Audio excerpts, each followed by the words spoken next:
रामायण के नाम पे हम लोग क्या देख रहे हैं आजकल। तो मैंने बचपन से लेके आज तक 3 बड़े रामायण पे निर्धारित शोज और मूवीज को विटनेस किया है, जिसमें सबसे पहले आती है ओजी रामायण यानी कि हमारे रामानंद सागर जी की रामायण। फिर उसके बाद आती है Ramayana the legend of Prince Rama, वो जापान वाली रामायण, वो एनिमेशन वाली रामायण। और तीसरी और सबसे अंत में ओम राउत और प्रभास की आदि पुरुष। और इन बिटवीन भी कई सारे शोज और मूवीज आए थे जो कि रामायण पे निर्धारित थे, लेकिन वो कुछ खासा चले नहीं।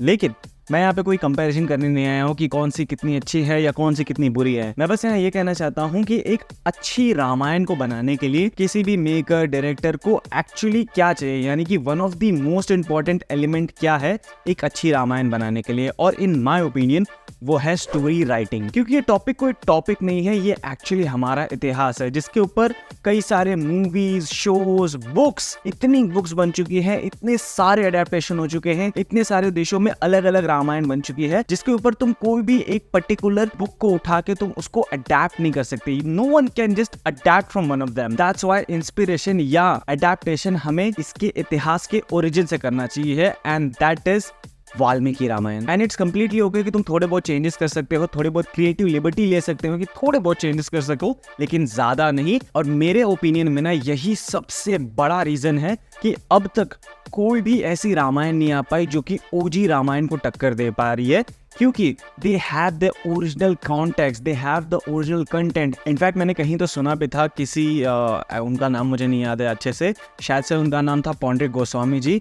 उनके जो ग्रैंडफादर थे उनको वन ऑफ द ड्राफ्ट आया था रामानंद सागर जी की ओरिजिनल स्क्रिप्ट का कि भाई देख लो कि एकदम सब सही से है या नहीं। मैंने ये सुना था और उनके ही किसी पॉडकास्ट में उन्होंने कहा था, मतलब उन्होंने इतनी ज्यादा रिसर्च की थी कि उन्होंने ऐसे ही कई सारे ड्राफ्ट इंडिया के बहुत सारे संत मुनि वगैरह वगैरह को दिए थे कि हाँ भाई तुम देखो सही है या नहीं, हमने कोई गलती तो नहीं की है। और इतनी डीप रिसर्च करने के बाद ही तुम एक अच्छी स्टोरी राइटिंग कर सकते हो। और अब इतना सब मैं तुम्हें इसलिए बता रहा हूँ क्योंकि अब जब मैं नीतीश तिवारी की रामायण को लेके जो अपडेट सुनता हूँ कि भाई इसे बनाने के लिए यानी कि इसकी स्क्रिप्टिंग के लिए ऑलमोस्ट 4 से 5 साल लग चुके हैं अब तक, और फिर फाइनली इसे फाइनलाइज किया गया है। फिर उसके बाद पहले ये रूमर्स आ रहे थे कि मूवी 3 पार्ट्स में होने वाली है, यानी कि एक प्रॉपर ट्रियोलॉजी होने वाली है, लेकिन अब इसे सिर्फ 2 पार्ट्स में ही इसकी कहानी को अच्छे से ब्लेंडिंग करके खत्म किया जाएगा। लाइक पहले पार्ट में राम जी के वनवास तक की कहानी को दिखाया जाएगा, फिर उसके बाद उसमें हल्का सा ग्लिम्स दे दिया जाएगा रावण का यानी कि एक यश का। फिर आगे के पार्ट में बाकी की कहानी को खत्म किया जाएगा, यानी कि बेमतलब ज्यादा खींचा नहीं जाएगा। और उसी के साथ साथ अमिताभ बच्चन की वॉइस एज जटायु। लाइक ऐसी कई सारी खबरें आ रही हैं कि मूवी ऑलमोस्ट कई हद तक रैप अप हो चुकी है, अभी बस यश के कुछ